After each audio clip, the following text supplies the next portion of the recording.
Some new information now on a story we have closely followed on Happening Now. Olympic athlete Oscar Pistorius has been resentenced to 6 years in prison for the 2013 murder of his girlfriend, Riva Steenkamp. Originally, Pistorius received a 5-year sentence for South Africa's equivalent of manslaughter, but an appeals court upgraded that verdict to murder. Let's bring in our legal panel today. Eric Guster is a criminal defense attorney. Yodit Tewolde is a former prosecutor and a criminal defense attorney.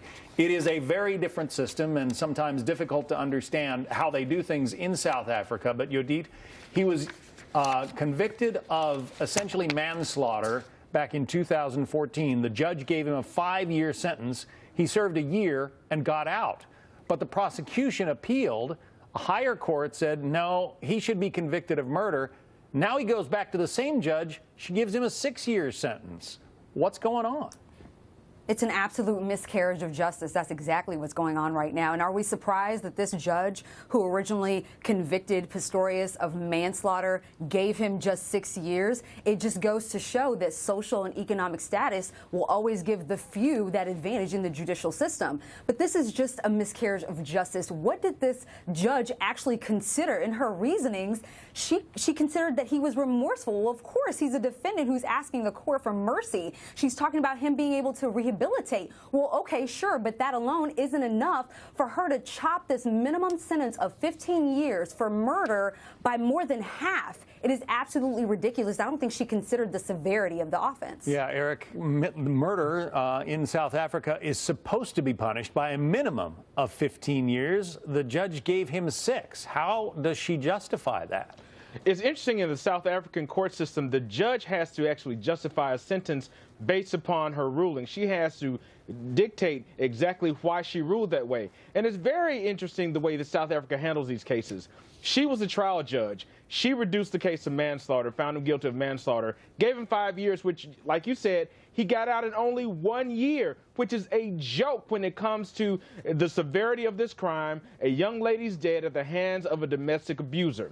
Now it goes back to her where the appeals court has said, hey, this is not enough, it should be murder. Now she gave him 6 years, which is, John, the equivalent of a slap on the wrist and actually a pat on the back. Because if you can get away with murdering someone and only be sentenced to 6 years, which is probably a year and 2 or 3 months to serve, that is absolute nothing. And just like Yodit said, it goes back to socioeconomic status and whether the justice system really works for everyone. Yeah, here is one of the quotes from the judge, Yodit.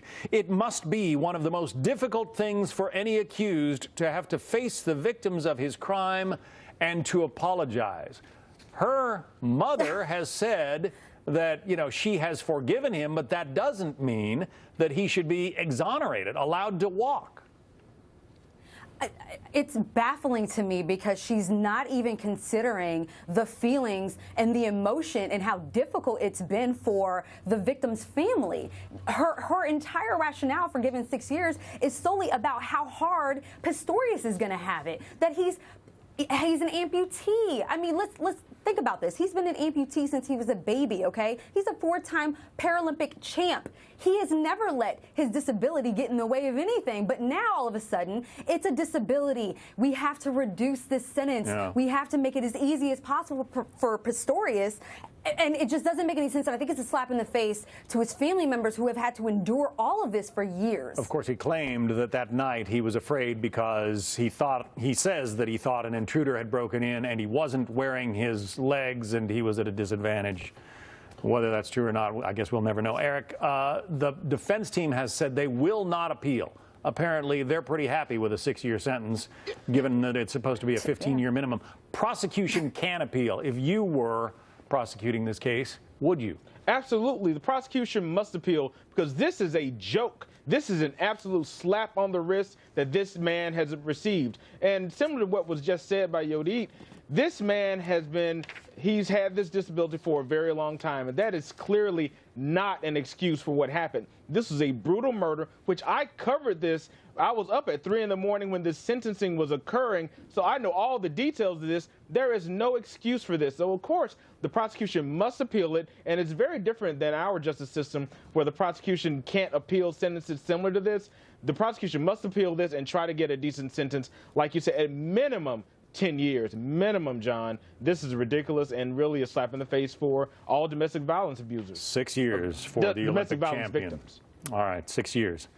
Eric Guster, Yodit Tewolde, thank you both. Thank you.